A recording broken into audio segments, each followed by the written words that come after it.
hold this up anymore. Let's get underway. The inaugural game of Swedish Brood War Initiative's Team League. I'm pretty excited. How are you feeling? I'm quite excited. I will let you do the intros as I add in player names onto this liquid overlay. I'm still a little slow with that. All right. In the top right, as the Red Terran player, we have Gilo representing Team AoV. And in the bottom right-hand corner, as Yellow playing as another Terran player, we did have a TVT to start off the day. It is Vadi. We weren't quite sure. For some reason, I had in my head that Vadi at one point race picked away from TVT and Yeah, I played was thinking that TVT. too. But I'm excited about this. TVT is a fun matchup, and it Yeah. gets a bad rap, especially coming from in the twilight years of really serious Korean Brood War. You did see a lot of TVTs over and over again, and it can get tiresome to see it over and over again. But it was my favorite matchup because it's so tactical. There's so many decisions you have to make, and every minor decision plays a really big role. And that's It's how I've always felt. TVT has always been one of my favorite matchups to watch, and it's pretty fun to play. But so I've never understood why people are like, "Oh, TVT's bad." I'm like, "No, dude, it's super awesome." it, I think of all the matchups, TVT is the worst to watch when you don't know what's going on. Because if you don't understand why the tanks just made two lines and are sitting there, and what the players are doing behind them, then I can totally understand why people see it's boring. But after you've watched Brood War for a while and start to get the swing of it, start to the movements that the two players are doing, and start to like really get into all the dropship, mostly the dropship micro, it's fascinating. Absolutely brilliant matchup. And it's a really strategic matchup too. It's like they say, it's the probably the closest Brood War parallel to chess. Right. But it has the fast-paced aspects of Brood War, the mechanics and the multitasking and the real-time aspects. But at the same time, it's really deeply strategic. And there's a lot of times in TVT, you're not attacking your opponent; you're attacking for position or space on the map, which is pretty different than most of the other matchups in Brood War. Yeah, absolutely love that. And speaking of that, actually, I want to talk about the map. Yeah, I just revealed the map, Uh, so let's talk about it. It's a new map. I think it's a Brood War MN map, if I remember correctly. right, and it's called Oxide. And at first glance, you kind of get that. You kind of get that match point vibe of it being a two-player map. There's a clear division to it, and there are two high ground pods that really seems to be conducive in the same way Matchpoint is to really establishing positional. It's all about the positioning. Can you control the high ground pod? Can you take their high ground pod? Are you going to lose your high ground pod? How are you able to expand around that? Which is the best kind of map for a TBT because, as we both said, the things we like about the TBT is how you have to control space a lot more than the other matchups. And when you have a map like like your benzenes, like your match point, like your oxide, it really, really matters in all matchups, but especially TBT. So I'm excited to have a TBT on this map, and I'm hoping that this map makes as many good games as Matchpoint does, because Matchpoint is my personal favorite map. I absolutely love Matchpoint. I also want to mention I haven't seen the what the mains are used. That I mean, this tile set, the Matchpoint tile set, but I haven't seen this stuff used. It reminds me of what was the old school map, Blitz X, I think it was. Had that kind of look. So it's been a long time since I've seen these ramps and that style of the map architecture. So that's kind of cool to see being brought back. It's always nice. So let's see. It's I was just taking a look at what players we got. Glio throwing down his command center. Same thing for Vadi. Vadi is not made of Vulture. Glio has made a Vulture. Vadi's going to go straight for his machine shop. Yeah, and that's the only difference between the two players right now is the decision to get a machine shop over getting a vulture. Other than that, has been the same barracks timing, same gas timing, same expansion timing. So we're seeing very similar builds here, but first vulture's going to come in, two marines in the bunker, make it really hard for the vulture to run by. You Yeah. could have gone for a bluff there, only put one in, but you're risking letting the vulture in, and it's just it's an unnecessary risk. You might be able to get away with it, but it's 50 minerals that's protecting your entire production here, especially when you don't have a Oh, vulture. Vulture is going to pick off Vadi's scouting SCV, but Vadi also has a barracks on the way. Although that'll still be a little while before it gets there. Alright. And it looks like second factory from Glio, and Vadi's still on one factory getting his first siege, or second siege tank, and just starting his siege mode. and mines being researched for Glio as vultures are continuing to be produced. Actually, interesting. Interesting from Vadi. He's going for a fast armory. You don't see that too terribly often. Usually you only see the fast armory when you're planning on going for Goliaths, either some kind of really old school weird Goliath timing, or because you're really expecting your opponent to go for Wraiths. You want to shut that down. Now, he hasn't had the scouting because his SCV got picked off by the Vulture. So he might be doing it just because he's scared of the Wraiths. It's not as if he has an eBay or turrets. It's way too soon for that in this matchup. But I'm curious to see if the armory is for something else. If it was just to defend against the possibility of Wraiths, or whether he does have some kind of weird +1 timing coming, which would be really strong. And oh, look at that. Vadi is taking no chances with these vultures. He's got a little SimCity wall there, and he's also got his 2 tanks right in the hole, so he's not letting those vultures run in at all, especially knowing what a pain those mines would be. He doesn't have any detection to deal with them right now, and not a large enough tank mass that he can just A-move through minefields. Although now he's going to go ahead and siege up a few at the front. And of course, that's another thing. Most of the time in other matchups as Terran, if you siege up your tanks, you siege them up back in the natural, defend the choke. But in TVT, if you siege up in your natural and the other guy has siege tanks, well, he just sieges outside with way better position. And oh, that was cute. I don't know if you guys were watching that. But Vadi just used his Marines to draw the mines up, and then the siege splash from the tank went ahead and took the mines out. So he's clearing the mines out from his natural. Does not lose any Marines doing it, so a nice little cute play there from Vadi. Ah. I like it. I like it. Got an academy from Glio, who is also getting his first armory. And it's worth noting, Vadi has pretty much sent that armory to use here. He just now started his +1 attack upgrade. So that will give Vadi faster upgrades, and if it comes to it, Vadi will hit that all-important... Oh, Vadi running into some mines! Whoa, oh, one big mine hit. That's going to soften all the tanks, so suddenly they are all really squishy. Obviously did not expect mines to be over there. And there are still a few more mines out here. If he runs into one more mine, he would lose all of his tanks. He's going to be very careful here. Yeah, that's a big hit. He was working with a little bit of a numbers disadvantage just because the second factory was late. And here we got a massive vulture run by, but they're kind of getting stuck on the bunker. And now it looks like 4 have gotten into the main. How many mines do they have left?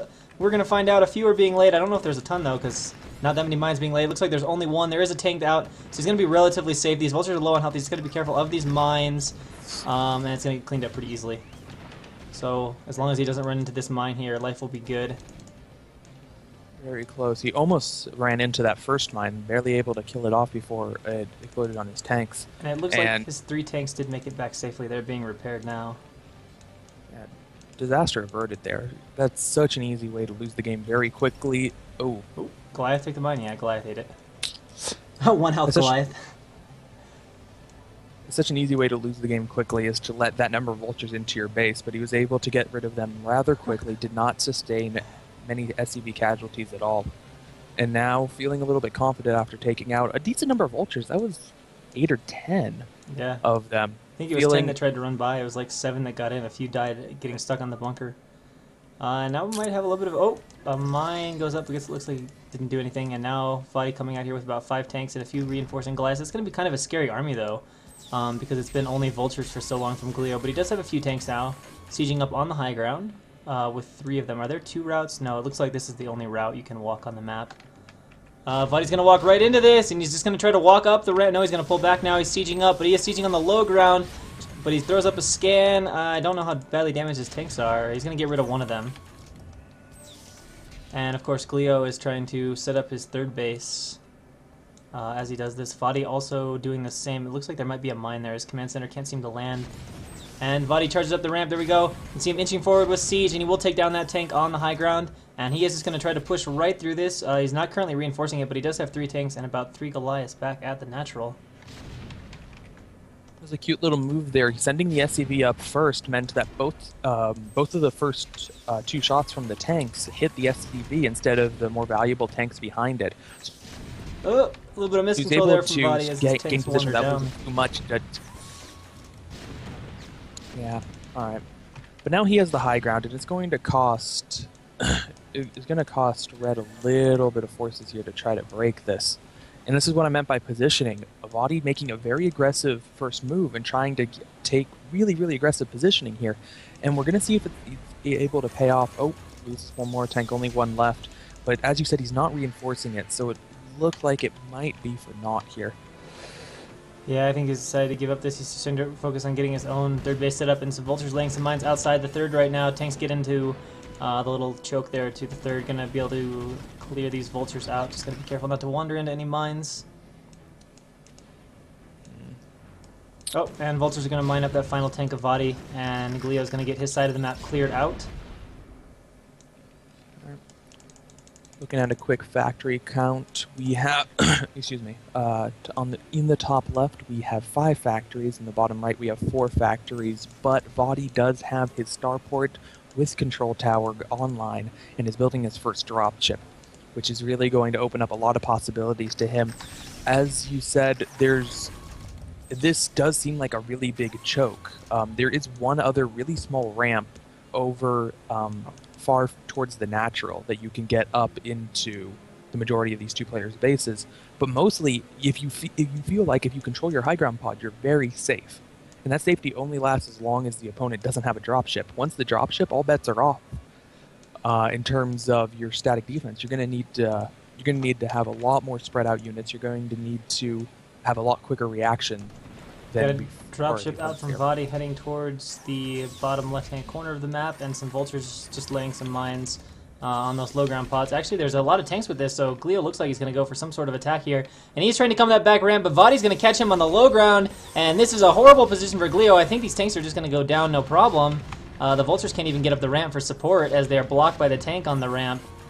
And the drop from Vadi now going down in the third base of Glio. The tank is not yet sieged up as Vadi is busy with the combat in other areas. But he is killing some SCVs off, and Glio is going to send some vultures, try to mine this up and get rid of it. But all in all, that was not a very good attack from Glio, as he basically just gave away some of those tanks. Vultures laying tons of mines, but the tank firing, target firing from Vadi is pretty good, but I think eventually one of these mines are going to go off, and there we go. The drop is cleaned up. Damage from that actually relatively small. Yeah, it looks like he's going to lose that missile turret to the burning damage. And, yeah, a little bit of a questionable attack. A little bit of a questionable attack trying to go up that small ramp. It's just, historically, every map that has a small ramp, they're always just absolute meat grinders in terms of trying to get your units up there. It's so hard to do if the opponent has any inkling that it's going to happen. And Body already had siege tanks up in position. The ramp was blocked. Siege tank versus siege tank. High ground, it's relevant, but not as relevant as some other matchups. The really big factor there was the fact that his siege tanks blocked the ramp. So the vultures couldn't get in and start laying mines, start detracting fire. And then when you combine that with the high ground advantage, it was just no contest. And now we can see Vadi is loading up a lot of dropships. It's going to be 4 complete dropships. I wonder if he's going to try to just go directly drop the third base and take it out, or maybe drop into the main on the factories. And another thing that's worth noting is TVT tends to be a lot about the gas mining and less about the minerals. And Glio has a lot of gas right now because he started out with all those vultures and he's been making pretty much constant vultures. And oh, Vadi's going to fly right over the 4th command center of Glio going up. So assuming he's paying attention to the minimap at all, yes, and he is going to notice it. But Vadi's going to drop here, siege up, going to take this out for sure. The tank siege is later for Glio, and there's more from Vadi. So Vadi will take these tanks out from Glio pretty easily. In fact, I think Vadi took 0 casualties from that, and of course forces the cancel on the command center as well. Looking at upgrades, we can see it's 1-1 for Vadi, 1-0 for Glio. But Vadi is not working on that lovable +2 attack that allows you to kill siege tanks in 2 shots versus 3 with your own sieged tanks. Yeah. Does he have the science? No, he does have the science facility. He does. He's so that, not started the plus. There oh, we he go. Just starting. Yeah. Yeah, that absolutely should be a priority. One of the most important upgrades in all of StarCraft, really, is that +2 attack upgrade in a TVT matchup. It's just so critical. Glio is nailing scans right now. He's nailed like 3 times in a row. He's correctly scanned, so he's just anticipating Vadi's dropship movements perfectly, and is all over this so far. But now it looks like Vadi's going to head to the main with these dropships. not a whole lot of defenses here. There are some tanks unsieged in the relative vicinity, but it looks like, oh, this is going to be a pretty substantial drop here. Oh, he's bypassing All the the natural way to completely, the but he's flying main, into yeah. turrets. At least Losing one dropship has gone down, and the tanks are sieging up, but oh god, all kinds of reinforcements spawning for Vadi, or for Glio, who is all over this drop, is annihilated, and every single dropship lost. That was an absolute disaster. I mean, that was like a combination of trying to fly over 2 or 3 turrets, with Glio noticing, and the perfect timing of units coming out of the factories to siege up and take care of that drop. Man, watching that drop go in, I was just thinking, oh man, this looks so awesome. And then he flew right over the natural into more turrets, and I was like, oh god, this looks so terrible. I think that he could have done a lot. The timing for when the units are coming out of the factory was unfortunate.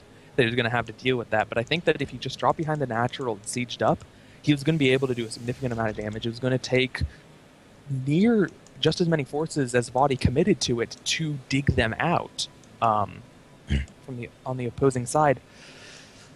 But man, that's a pretty substantial blow here, and I would be looking for Red to somehow take advantage of the situation, either really pushing a 4th, maybe even a 5th expansion, Players or drop just ships seeing each other. There. 4 for Glio, 3 for Vadi. Vadi drops first. This will probably be good for Glio, who has 1 more dropship worth of stuff, although there's a higher tank count in Vadi's, and a few Goliaths are walking around doing nothing, trying to kill the turret. But it looks like Glio is still going to come out of this ahead. Kills all of Vadi's ground forces with minimal losses of his own, and obviously Vadi's going to have to cancel that command center. So now Glio's going to have about 5 bases to Vadi's 3. Although, I don't know, one of his bases actually has gas. He's not canceling the command center? Not so far. I think he's... Yeah, there we go. It's canceled. He got... No, I don't... Wait, did he get the minerals back? Or maybe I didn't notice. I think he forgot to cancel it. Whoops. So 400 minerals in the tank for Vadi then. Oops. And we can see Glio now has a really nice supply lead. These drops have been pretty good for him. Vadi getting quite far behind, at least in terms of supply. But even more concerning, like I said, it's it looks like 4 gases for Glio against 3 for Vadi, which is a bit unfavorable. And it's 5 bases. Now there's not a contain yet, so Vadi can still establish other bases. But man, Glio has a pretty scary army right now. It looks like almost 2 control groups of tanks with some Goliaths mixed in. And Vadi doing a drop at Glio's 5th base, the gas base. Lots of vultures there, and Glio's going to have to take his army to defend this. He's coming in from both sides, sieging up tanks, Goliaths from the high ground. This should clean it up pretty easy, especially since he's coming down from the high ground. And it's just a lot of units from Glio as he crushes through what Vadi had. Only loses about 10 supply during that attack. Yeah. I mean, we talked about it before. +2 attack is really nice, but when your opponent's outnumbering you 4-1, not quite enough to turn it around. So Vadi, gonna lose some more vultures here. They're going in for a little bit of harass. I don't think they're gonna be able. No, they might be able to get this tank with the mines. Looks like they will. Oh nope. Oh, the mines self-blowing themselves up. So, yeah, I like the way Glito's playing this. He understands he has an advantage, and he's making sure that Vadi continues to trade with him. Because the more trading that's happening, Vadi is just slowly but surely falling more and more behind. So now it looks like Glio wants to go for a big attack, and he is rushing in here. He's got a lot of tanks, but so does Vadi. Vadi a little slower on the siege, but a lot of Glio stuff is in the wrong side of the map. Lots of Goliaths going down almost for free. Not really killing any tanks, and now the tank count looks relatively equal, but Glio's kind of streaming in reinforcements from all sides, but at some weird angles. Vadi holding on for the moment. Yeah, that should not have been a win for Vadi, but I think it was there. Yeah, he brought in all his tanks and they clumped up, which is very dangerous to do in a TVT, because it means that your tanks get splashed down and they're a lot easier to kill off. You want to try to spread out your tanks as much as possible, but then again keep them close so that they're all able to shoot, because if tanks aren't shooting, oh no! A transfer of SCVs from Vadi gets obliterated going down the small ramp as there's 3 tanks from Glio siege at the base of the small ramp, so Vadi's going to be unable to saturate his base at the bottom left. Which is no good. I mean, okay, he at least has the SCVs there to produce gas, or to mine gas, and he's got max queuing going on right now to try to do something about that. Lots of dropships loaded up for Vadi. Although the army of Glio is really, really expansive here. It's spread out over a large area, which is going to make it hard to be effective with dropships alone. A lot of times, though, you'll see dropships used in conjunction. You'll attack with some of your ground army, moving that into siege range and sieging up, and then also at the same time dropping with the dropships. But it looks like Vadi's just going to take off with his little fleet. Oh, no, maybe not. Maybe not. Oh, but he's flying over Goliaths. There's only 3, but 3 Goliaths have long range and do good damage, and they do kill 1 dropship. Yeah. Vadi's really looking for a way back into this, but throwing away units like that it's just going to make it really hard. He's behind by about 50 supply here, with Guido being at max. The one thing he does have is essentially a hidden base in the bottom left. I don't think that Guido knows about it, because otherwise it would just be really easy for him to take out. His tanks did kill the SCVs coming down the ramp being transferred, but he may have not been paying attention to that at the time. Oh, now he knows. There was something red of Glio heading over to the bottom left, and it just got obliterated by a siege tank. So he definitely knows now. And now we've got Vadi trying to come down the ramp here. He's bringing dropships over, but they're just kind of chilling. They need to drop if they're going to do something. Actually, there's nothing really there for them to drop on. Glio bringing some units over here to his 5th base, high ground, to shoot at the low ground for Vadi. And still kind of ignoring that bottom base, although it is pretty well defended. 3 tanks. It almost looks like a base that's designed to defend against recalls. But I guess getting a mass drop is pretty similar to a recall. Oh, Vadi's going to siege on the low ground. A little risky here, but he's going to kill a lot of SCVs for sure. Actually, Glio's reaction's okay. Gets about half of them away. Very nice, very nice. Any engagement where Vadi doesn't lose anything is a good engagement for him. He cannot be afford to go toe-to-toe with Guido's army, but it's moving now. Heading in, just charging straight forward into Vadi's territory, but Vadi's forces, most of them are in the dropship or He's defending going for the this with an hidden A move. base. Now we go, finally sieging up, and yeah, Glio trying to take advantage of the fact that Vadi is on a different spot of the map. He's harassing this mineral-only base, but you know, he just can lift it and it's fine. And he is trying to push all the way down into the natural choke of Vadi. It looks like Vadi's going to hold on for the moment, especially as more... Actually, do these dropships? No, they don't have units in them, so that's kind of useless. And Vadi's going to try to push his way further up Glio's base, but 1 siege tank remains. Could take out all of... Oh, nope. Dies too soon. Oh, but Glio has found a way into Vadi's 3rd base, which is his... Oh, okay, he's got sort of 1 mining base over at the bottom left, but he's going to kill all the SCVs here. They're not even going to try to fight the Goliath. He's just going to mine it out. Yeah. And he's going to lose that base. Main's mined out. Natural's mined out. Mineral only isn't taken right now. It means that the hidden base is the only mining base for Vadi right now. And I think that this supply deficit, that's just going to be too much for him. Yeah, it is. And his last few tanks here are soon going to be taken out as Glio is creeping his way down the high ground to obliterate those. He's actually got 1 Goliath right-clicked onto the command center, but I think that Glio is going to get down before the command center actually dies, or he'll just move the command center away. Glio unable to snipe the command center at the 3 o'clock position, but still he's killed all the SCVs there and forced to lift, and he's also taken the top right base, so that's pretty good for him. Looks like we might see 1 last drop here from Vadi. I see 4 dropships moving around the map. But Glio has pretty good map position now. He's got Vadi's access to most bases blocked off, and all he really has to worry about now is this bottom left base, and Vadi just doesn't have a lot of stuff at this point. Yeah. So, and here comes the drop. He's trying to get rid of it. Is it going to be enough? No, his ground forces aren't moving in, so I don't think it's going to be enough. The tanks are pretty well spread out. And there we go. Vadi's ground forces are coming now. He'll just barely clean it up. So he does reestablish the position. He can go back and take that 3rd base. I think he saved the command center, although I don't see it. Never mind, he just flew it way, way far away. So he can reestablish his 3 o'clock base, although that is very near mined out as well. Yeah. This might have been movement just to try to take the mineral only. I mean, gas is the more important resource, but a base is a base, I guess. And yeah, it looks like that is. It's just movements to try to push. Yeah, to push Gilo back just enough to set up that command center. But here comes the next wave, and this, jeez, overwhelming. It's 2-2 versus 1-1 upgrade advantage in Vadi's favor, but I don't think it's going to be enough. And Glio coming in with another attack again. He's at this point he's not even sieging. He's like, there's only 3 tanks. I am just going to A move this, and it is going to crumble. And I don't think there's gonna be enough. Now Vadi sieges.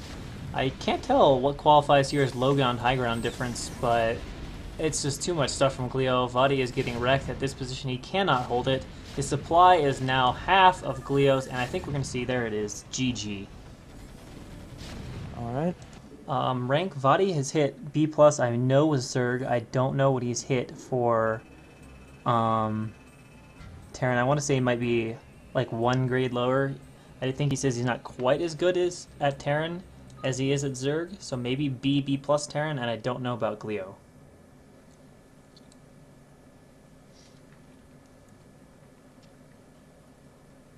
The only thing I wish I could figure out is why this liquid overlay disappears between games. It seems like I have to start it up again. And Epoxide says he can understand why Glio is ace. That was a pretty nice game. Glio is definitely a stronger player than I thought he was going to be. I hadn't heard of him, so I was like, it's probably just some guy that's like C+, B-, but obviously he took care of Vadi without much difficulty at all. Alright, game is hosted whenever you're ready.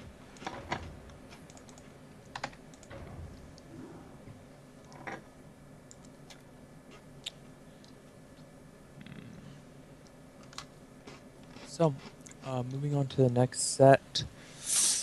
Memory's failing me on who it was. We had it up before, but let's just start the game and find out for ourselves. Game number 2 of Shrinker and Fold on Colosseum. Shrinker and Fold on Colosseum. Well, alright then. If you want to take away the introductions. Yeah. In the bottom left, as the red Protoss, we have Shrinker. And in the top left, as the blue Protoss, we have Fold? Yeah, that's a very peculiar way of spelling Fold. But, alright, I'll take your word for it. It's Fold. Playing as the blue Protoss. Fold is, I guess, about at 10, and Shrinker's about it, we'll call it 7. And the map is now Colosseum. Now let's see if we can get this thing. Boom, there we go. So, map's Colosseum.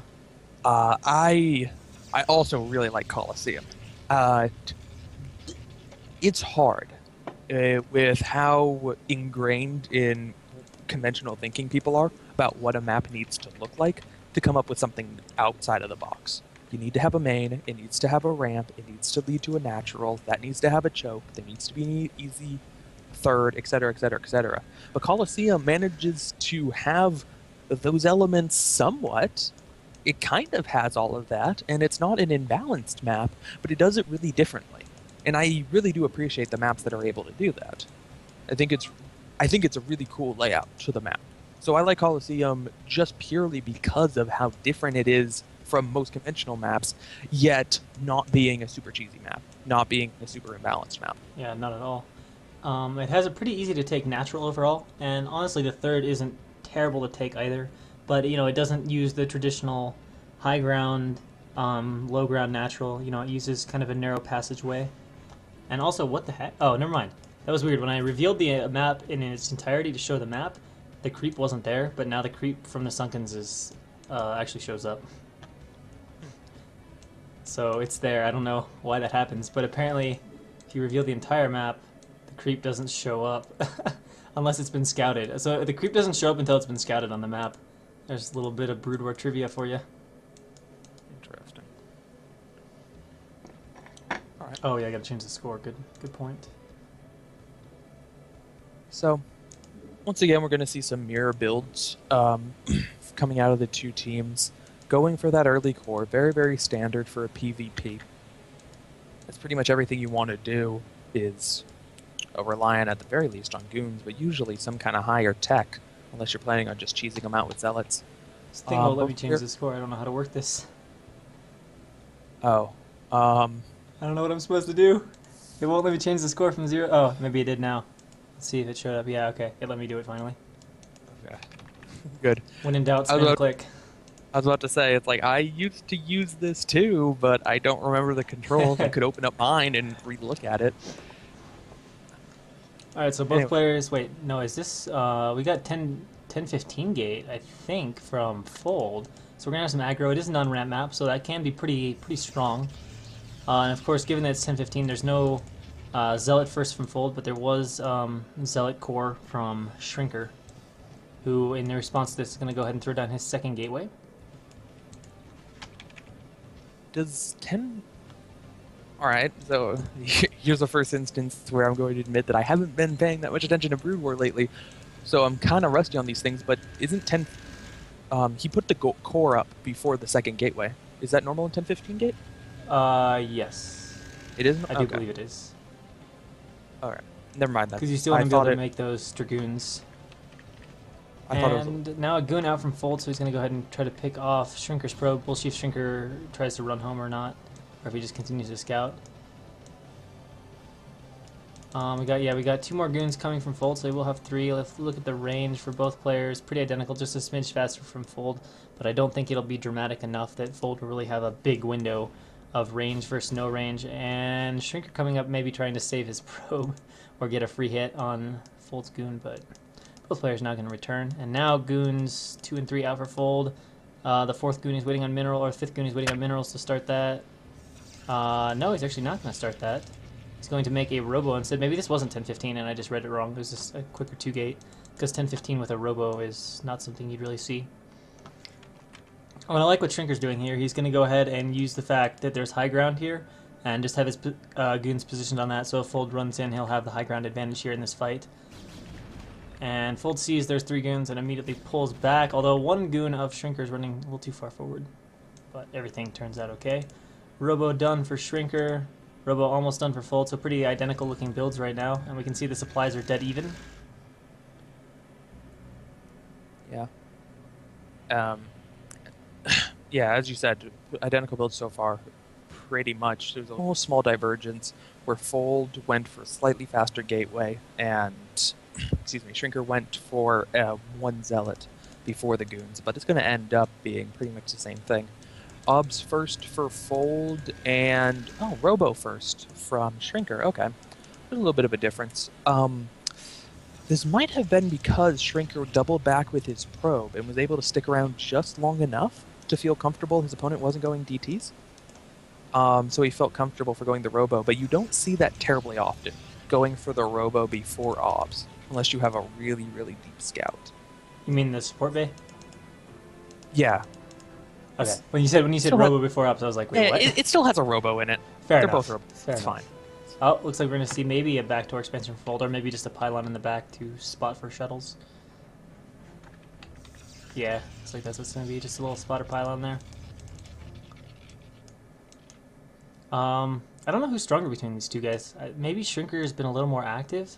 He did just win, I think, the Brood War, or the DE thing, the German thing. But both players, I believe, are B- max on IC Cup with similar fish rankings.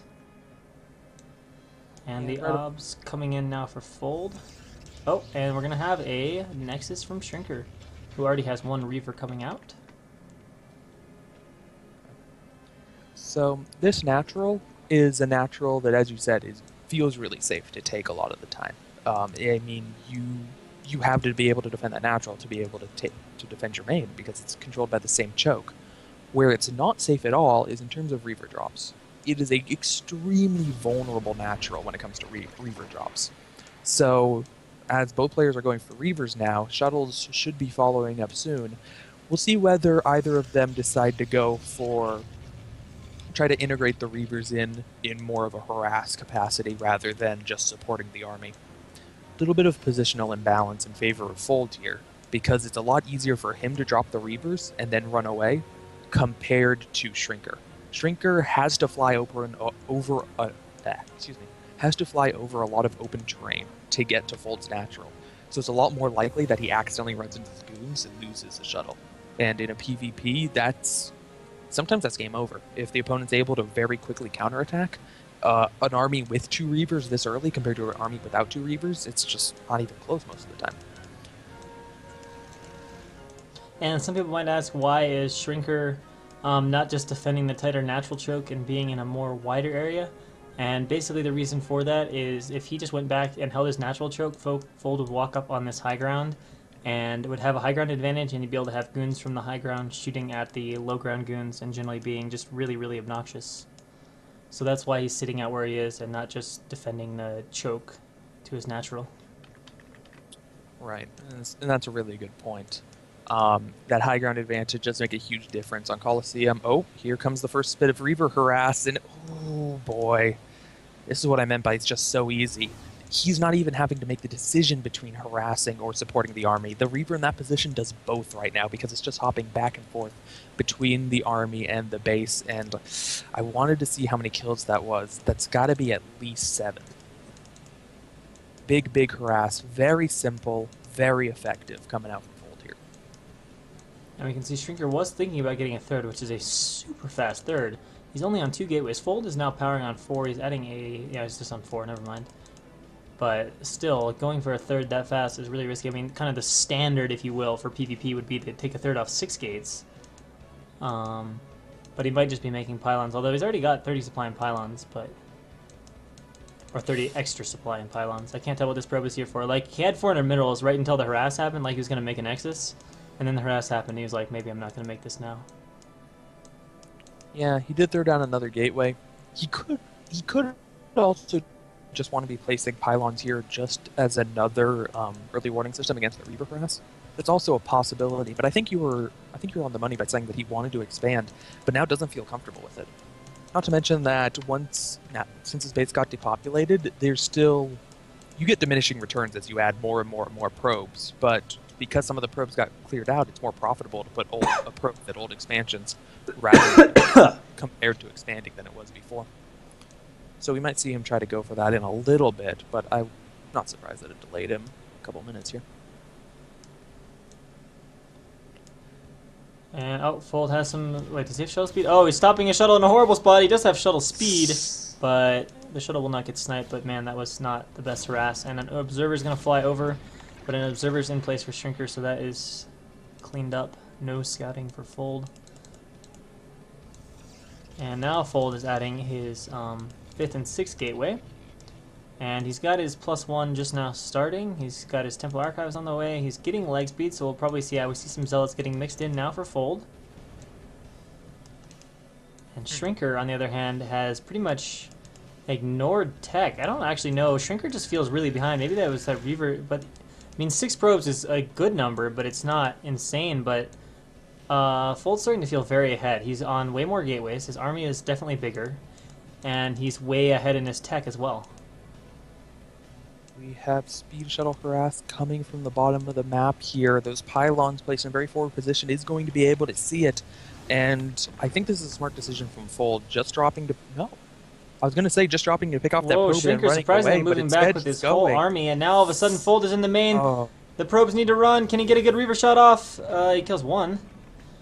And now Fold moves in for an attack, but no. The entire army of Shrinkers there. That is not a good place to attack. And Fold realizes this and does back off. Where'd the shuttle go? Did it die? No, it flew out. It flew out. It escaped. Oh, that's why he did it. He attacked so that Shrinker would come after that and pull his army back, and that allowed his shuttle a hole to fly out of. I'm not exactly sure what happened there. I'm not sure if Fold might have done that, but he certainly lost more Dragoons than was worth the value of a shuttle and just 1 Reaver. Yeah, it might have been just a case of what he was paying attention to. Like, that's what he wanted to do, but then as he was flying the shuttle out, he was worried about that. Oh, another big Scarab goes off, getting some more probes. But he will clean up the Reaver now. And now we're going to have... that Reaver? I did not make it in time to see the kill count, but... it was a 20 kill Reaver. Okay, that's quite a few probes. And now coming in here, Fold has a big supply advantage, but the army is pretty formidable right now from Shrinker, and the 2 Reavers are definitely going to be a nice addition. Fold moving, he's going to try to snipe the shuttle, but it takes him a lot of goon rounds to do it, but there's a lot of Zealots, and it looks like from the army from Fold is just going to be big enough. And now Shrinker's on the run. Fold is establishing his 3rd base. Fold, I think, is going to be quite happy with his position. His upgrades are way ahead. His tech is obviously way faster. And by way faster, I mean I don't even know if Shrinker has any tech yet. In fact, he does not. So Fold is at a really, really significant advantage. I mean, the only thing Shrinker has going for him is that he made his 3rd Nexus slightly faster. But all in all, that's not that big of a deal because it was like 10 seconds faster. And already there's been a lot of harass and everything else in Fold's favor as well. And it might have been 10 seconds faster, but it's not as if that produced 10 seconds more mining time. It's still not mining at this point, where it's now just starting to get some probes, where Shrinkers has been up for a little while. That fight went as good for man. Oh, Few Shrinker's goons walking right in. They literally walked up against Fold's army for a while. yeah. That fight went as good for Fold as you could hope for. Yes, indeed. All the goons focused on the Zealots, so the Zealots soaked up a lot of damage without a lot of casualties. The shuttle was slightly out of position, and Fold really capitalized on that, moving forward, picking off the Reavers fast. And the Scarabs didn't get a huge number of shots off on a bunch of clumped up Zealots. They did moderate damage, but not as much damage as they could have done. So everything, just all the check marks you want to hit as a PvP player went into that fight, and now it looks like Fold's just trying to dissect this base, trying to figure out the best way to go in. Right now he's going to try to go up this ramp, hope that the goons are a little bit out of position, but no. Goons are going to be able to get back in time, and he does not want to go up that small ramp through some simple form of a Sim City. Oh? Oh? It looks like he's just trying to pick off what he can. I don't think he'll actually commit to any sort of attack here, as that's a lot of goons in a way better position for Shrinker. But he does get off a nice storm now. That's going to be cute if he does that and takes advantage of goons clumping up. Actually, Fold is committing more to this than I thought he was going to. Maybe he's just hoping some more goons will cluster up for some good storms, but Shrinker seems to be aware of this and is keeping his goons in a little bit more of a pulled back, safe position. Oh, there we go. There's another good storm. That's exactly what Fold's trying to do. He's just trying to bait the goons in to fight and getting off some huge storms that are hitting the goons for really a long duration of the storm as well. And now there's a Reaver here. If Fold reinforces this, he could possibly break up this, especially with that Reaver down there if it starts shooting some Scarabs rather than just, you know, walking back and forth like a Reaver.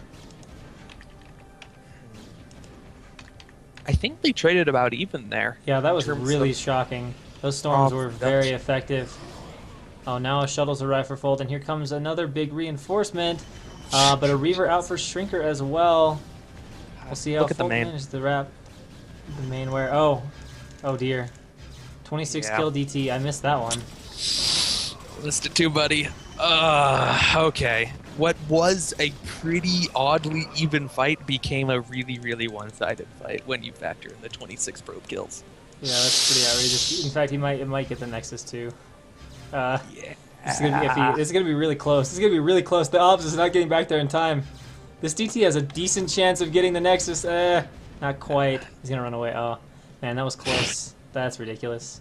Did that walk in the front? Or did I just miss the shuttle? Because I saw the shuttle come down to pick the Reaver up. So I don't know. That's crazy. I think it walked in. Pretty sure it did. Oh man. I mean, there are no cannons to intercept a shuttle route, but still. Oh man, so the eco of Shrinker's obviously in tatters. That's at least 50 probes Shrinker's lost this game. As we said, 20 kills on the Reaver. We got 26 on that DT. There were some that died at the third, so we got to be up to 30 kills. Oh yeah, and that DT's up to like 28 now. Alright, so here comes the attack from Fold. Will it be the end of the game? I think there's a good chance it will. Even fighting uphill, it's only still slow lots from Shrinker. Lots of goons, double Reavers, although there are 2 Reavers for Shrinker. But yeah, Fold is just tearing through this. Supply almost tripled now for Fold. The army of Shrinker is evaporated and torn apart. And I think we will see a GG at any moment in time. I think he's taking a moment to be like, damn, the game did not go as I hoped. A few more units popping out of the gateways, but you know, 2 Zealots spawning with 10 Dragoons and another 10 Zealots on top of the gateways doesn't do much, and there it is. GG. The AoV team is rolling in this first game, and this is certainly not the team I would have picked to be ahead in this matchup whatsoever. Going into this, if I was a betting man, I absolutely would have staked money on the SB Pain teams. That's a team made up of a lot of, you know, B and even A- guys, whereas AoV has traditionally been a team of guys that are, you know, C+, B- mostly. Game is up. Yeah, I think that's a good assessment. Surprising start, but So the game has already started. You might have to make it under a different name. I'm gonna have to say that. Oh, shoot. Okay. Add a 1 to the game name.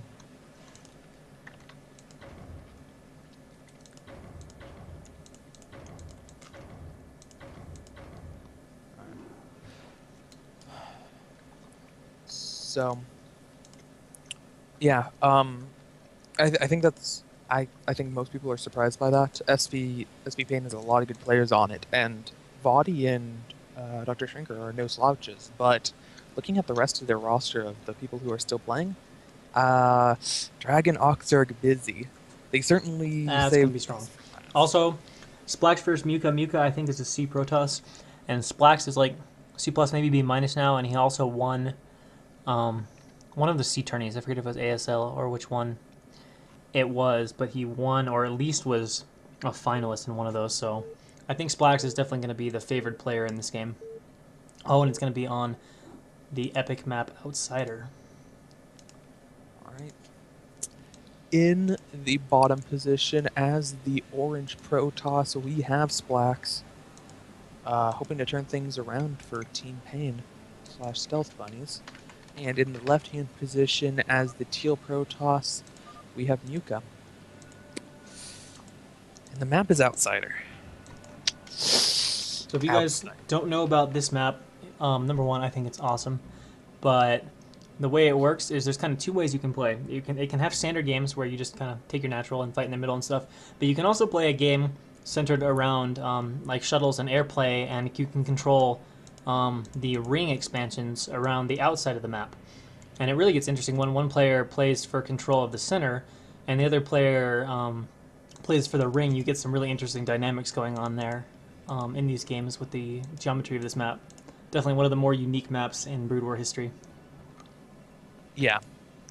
Definitely another map that falls into the category I was describing on the last map of being a really unique map and being similar to other maps but changing it up a lot.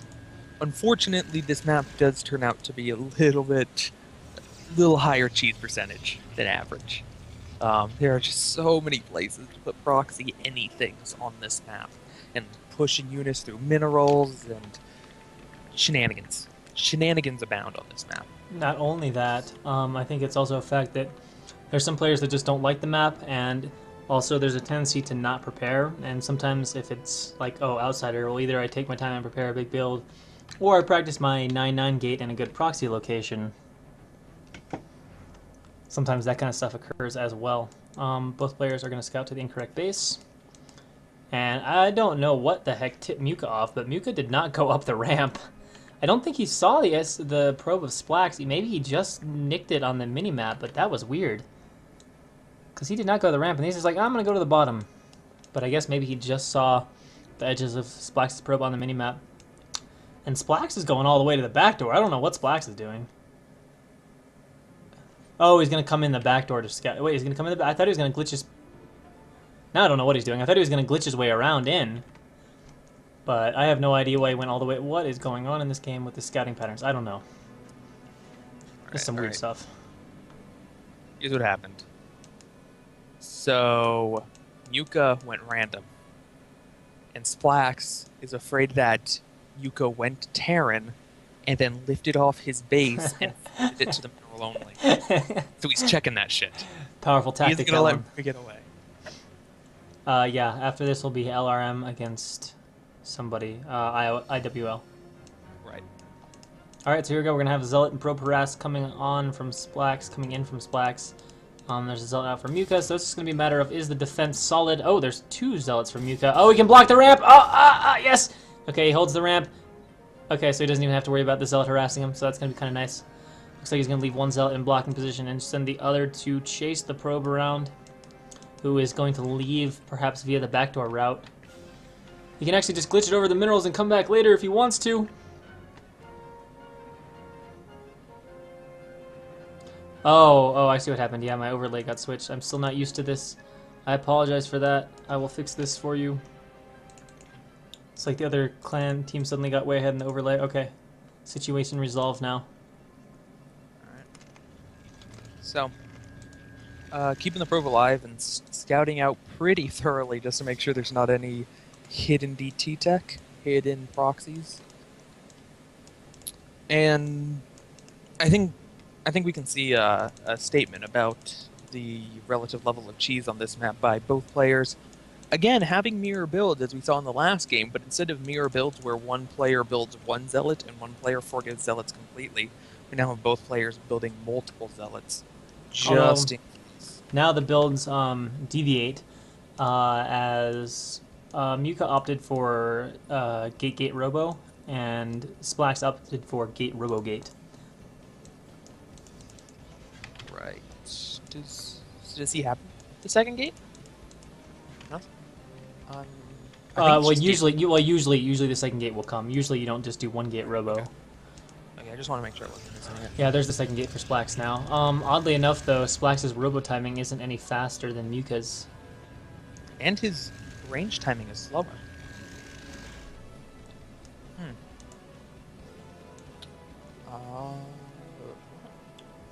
Not sure why that he's behind. Yeah. Straight to robo support bay from Splax, so obviously feels comfortable that Muka is not going to go DTs on him. Yep. And last game we were a little bit unsure about whether he was scouting. That tipped it was Shrinker off about not needing to go for early observers. But this game we can be definitely sure. Orange spent a lot of time scouting around with the probe, really making sure that there was no kind of hidden shenanigans going on. So we can be confident that he is rather sure, and even have him going in again, sneaking the probe in, and finally doing that glitch trick that you kept expecting them to do, and he just teased you with. Now actually getting in there, and he's going to get a perfect information, essentially. Oddly, he went for the support bay, but he did not make the shuttle first. So he's just going to have Crawl Reavers first. I think he's going to Expo then, because if you want to do a fast attack with Reavers or fast harass, you'd absolutely want to make the shuttle first. That is not what Splax opted to do here. Yeah, we actually saw this last game too, and it's a little bit odd. The Reaver comes out a little bit faster if you don't build the shuttle, because the shuttle builds slower than the support bay. But then you have to start the shuttle completely after that. So it is faster if you start the shuttle, if your entire goal is just get a Reaver on a shuttle and start it flying. Usually you go for this either A, if you kind of mismanaged your money, you didn't have 200 minerals to start when the Robo Bay finished, or when you're building the Reaver and you're kind of fearing your opponent. You don't know if the attack's coming, so you want the Reaver out just as fast as possible in case there's an attack, and then you can add the shuttle on later. And Shrinker's saying on this map you can easily defend 2-gate robo with a 1-gate robo and get a faster nexus, so he's a little surprised that Splax opted for getting the second gate. I guess feeling the natural is a tight enough choke that the defense is very manageable. Alright, here we go. Muka's running in here for a full-scale attack, but there's a Reaver there, and he's wasting a lot of Dragoon shots to get it, and he doesn't get it. This is going to be disastrous for Muka. This is going to be really, really bad if you waste that many shots. I mean, he eventually gets it, but obviously losing tons of goons may be susceptible to counterattack, although he's unexpanded, so he can just go up his ramp and live. The Reaver's not out yet, though. We'll see what Splax does here with the counterattack. Might pick off a goon or two, although it looks like with the Zealot leading, it's slowing down Splax's goons, so he's not actually going to pick off any of Muka's in retreat. And I don't know if that was worth it. I actually thought he was going to lose even more goons, but... actually, there's a shuttle with a Reaver out now, but I don't know if this engagement will be good for Muka. We'll see how the control is, although he does have the Reaver now, and Splax is fighting far away from home. Muka appears to have more stuff. Splax realizing this, backing away now. So Muka gets out just enough stuff, and Splax sending a probe down here to the 6 o'clock position. Those two battles back-to-back showed perfectly the dynamic of the Reaver in this matchup. Mm-hmm. When Muka came in, you saw him focus everything on the Reaver, and he lost so many units because he had to dive so deep for that Reaver. And you're screaming at your computer monitor, why the hell are you going so hard for the... Why the hell are you focusing on the Reaver? It's so far back, it's not worth it. And then, on the other hand, Muka's defending, and he has a Reaver, and the Reaver doesn't get focused, and you're screaming at your screen, why the hell aren't you focusing the Reaver? It's doing so much goddamn damage to you. Honestly, I was surprised Splax picked that fight. Just looking at it, it was like there's equal goons and a Reaver, and then he continued to fight. I was kind of like, why is Splax still here? I don't understand. Yeah. Definitely a favorable engagement from Muka. And really fortunate, actually, because if Splax had just backed off and held position and just continued to reinforce the goon army, that 5 or 6 Dragoon advantage really could be a huge factor in an upcoming engagement, but now it's kind of resetting, not as pronounced of an advantage as it once was. We do have Splack still with a small supply lead, but not as high as it would have been if he had decided not to go for the jugular there. And I want to note both players, this map being probably in part because this map is outsider, both players are getting shuttle speed. Yeah. Which makes the harassing shuttle way more annoying. Like a slow shuttle, if it comes in the base and you're ready for it, it's pretty easy to position goons so you kill it. But a speed shuttle, man, it can just come in there, drop, boom, scarab, gone, and you're just like, ugh, can't kill this thing. Yeah. Spotter pylon is there for Splax. Will there be a reaction? He's flying over it right now. Muka is. So far, he's just staying over that pylon, and now he's going to turn away and go elsewhere. There's a reaction from Splax, but I don't know where the shuttle's headed. Looks like it's going to try to go to the natural. He can actually got one angle he could drop it, but the goons for the observer sees it, and he can shoot at it, so Muka needs to be careful, and he is being careful. How close is he to having his speed? Still has about a quarter of the upgrade left to go. Well, Splax is done with his, and he has a Reaver loaded up in his shuttle in the bottom left-hand corner. Absolutely. This map, in most PvC scenarios, shuttle speed is a preference thing. There are arguments for or against it. You can get away either way, but on this map, you need your shuttle to be fast. You need to have the ability to do damage quickly. Here comes the drop from Splax. Weaver down. Weaver down. The Scarab is off. There's no reaction from Yuka, but the Scarab is being pretty dumb. But it goes off, and a huge Scarab, wiping out at least half the probes at that mineral line. That's got to be 8 or 9 kills right there. And now all of a sudden, Muka's in full flight for the counterattack. He's got a shuttle with 2 Reavers kind of sitting over this cliff. But the observer can see it, so he's got to have some suspicion that he's coming. We can see Splax setting up his goons in an arc around that next. He does only have 1 Reaver. Never mind, he's got the shuttle.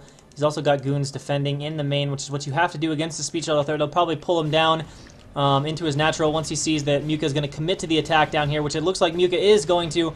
And his attack definitely needs to do something. Splash moving in now. He's going to target down the shuttle, try to reduce the mobility of the Reavers, and then use his own Reavers to snipe off Muka's Reavers, and it's going well for him so far. That Reaver's gone down, and as long as Splax's Reavers stay alive, he's going to eat this army of Muka alive as he's coming into this narrow natural choke. Still plenty of goons around. He has pulled them back, but yeah, Muka's forced to retreat, has lost his Reavers, and that battle goes just fine for Splax, especially given the probe damage that he's already done. Yeah. And maybe because he was fearful of what happened last time, but Yuka did not go and focus the Reavers. Reavers completely untouched in that engagement, and they just did so much damage. The goons were so clumped up coming in, and now we have those Reavers. And so much damage round to the goons. 2. Now going to do more damage to the probes. And, oh there man. we go. There's the Scarab. Oh my god, that just destroyed the natural mineral line. He's going in now for the main mineral line. This might be a suicide mission for the shuttle, or at least one of the Reavers. It's dropped. Can it get a good Scarab? No, probably not. Probably. Oh my god, yes! The probes change angle, and the Scarab actually goes off. Now the damage, the harass damage from Splax is getting insane. Everything is going his way this game. The shuttle also gets away. Muka at half the supply of Splax. Kills off the probe there by that pylon. And this game is almost certainly going to be in Splax's favor now, as he's harassed a ton, massive damage, and Muka had a fairly inefficient engagement against Splax. One other thing I wanted to mention about the speed shuttle, you could see it just before that big fight between Muka and Splax over at Splax's natural, is he was able to drop with the Reaver. He got 7 probe kills, and then because he had shuttle speed, he had plenty of time to get the Reaver back into position and defend. And that's the other really big reason why shuttle speed is a must on this map. You gotta have the ability to harass, and then fly over huge distances, take really roundabout routes to not fly through the middle of the map, and then get your Reaver back with your army when you need it to. Brilliant example of why shuttle speed is necessary. Really solid play, not just in that, but overall this game from Splax here. And even after stabilization, Splax still at double supply. So really an overwhelming advantage. And again, coming into the back of the natural. Good reaction from Muka, though. This time, he will not take damage from that Scarab. Oh, no. He's being a pain with his Reavers up at the top, killing some goons. And saves the shuttle to boot, so 4 goons for free for Splax. More goodness in his favor. Muka's just hopelessly behind at this point. Really, he's not going to win this game. In fact, I honestly think Splax could win even if all his probes suddenly blew up right now. To be fair, it wasn't quite for free. Cost him like 90 minerals. Oh, okay. True. Man. A very Hey, well spent 90 minerals. Scarab's that up, man. When you use your Reavers as much as Flax does, they fired off a lot of shots. Like, Alright, legitimately, so it could be like 200 minerals worth of Reaver shots this game. I think that's a fair statement. Alright, Not so negligible, man. Muka has the slightly better positioning, but holy crap, Splax's army is big. It also has 2 Reavers in it with a shuttle. Honestly, if the control's good, Splax can target down Muka's Reavers, and without the shuttle, that'll go well for him. Here comes the big attack now. Reavers being dropped away, moving in with them. I really don't think Muka is going to survive this attack. The Zealots are going to get in there as well and be obnoxious. The Reavers are trying to crawl their way in, but they're having an awkward go of it. But there's just too much stuff, and now there's starting to be some spread for Splax as well. Muka's immediately evacuating the natural. Tons of Zealots in there, lots of goons left over, and GG is said. Splax puts Stealth Bunny's Pan on the board 2-1. Those Reavers had 20 kills apiece. There were a lot of probe kills in there, a lot of Dragoon kills in there, and man, Reavers are really strong. Yes, they are. I'm gonna keep the 1 in the name, going into map number 4. Humans hosting.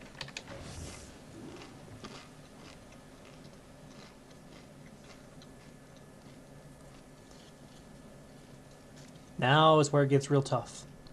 I'm afraid for AoV, as they now have to face the 1-3 punch of Dragon, Oxurg, and Busy. Yeah. So we've got A-, A-, and A- coming up. We'll see if AoV can handle them, though. Alright. In the bottom right, as the white Zerg, we have Sabas, and that means in the top left, as the blue Protoss, we have Dragon. Looks like Sabas is Zerg to Dragon's Protoss. Kind of want to know how they did. I'm always curious about how race pickers figure that out. Like, do you rock, paper, scissors to figure out which one of these 2 players is Zerg and which one of them is Protoss? Alright, so AoV is up 2-1, right? I think I got this right. And the map is Polaris Rhapsody, I think. Map's not Polaris Rhapsody. No? Which map is it? Looks like Polaris Rhapsody, but it's the new map. The new map, which name Overwatch. There we go. Oh, okay. I don't know anything about this map, but it's another Brood War MN map. So yeah, this is an interesting map. I don't know. It's probably visual, but my first thought looking at this map, it almost feels like 2-player Gladiator. Like, in that you have the fingers in the middle, and those fingers are going to kind of give the same dynamic as all the fingers on Gladiator, but in a 2-player sense. And it has those same center expos, those mineral-only expos that are close positionally, but really far away from... they're close positionally, but really hard to defend just because they're so open, and relatively close to your opponents, too. So... it's kind of weird to say it's 2-player Gladiator, because Gladiator's just 4-player Heartbreak Ridge. This map's nothing like Heartbreak Ridge. But, like, just kind of squint your eyes. Play along with me. It's fine.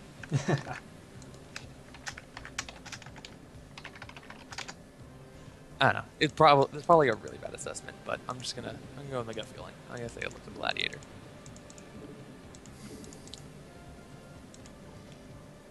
So, obviously the Overlord's going to head in the correct direction.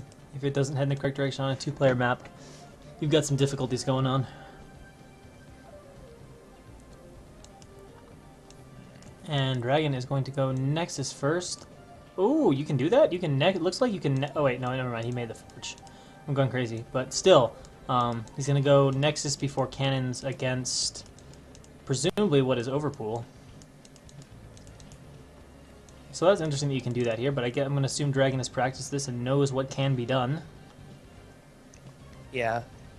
Two-player map with cross positions means that or a two-player map that has cross positions means it tends to be very long distance for Zerglings or any kind of early game unit to rush across the map. And he did get the probe in to scout first. Could have thrown up cannons if it was necessary, but now just going to throw up one cannon and get the gateway. Doesn't feel pressured to get two cannons or anything like that just because of the scout.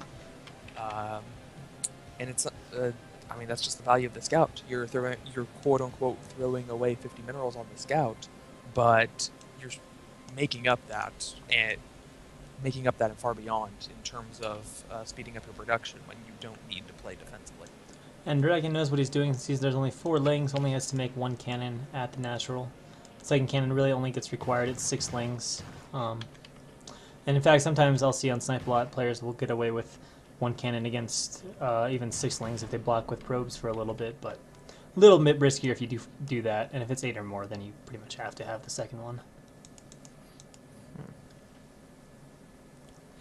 So this will be a nice economic position for Dragon since he did get his Nexus before cannon against an overpool.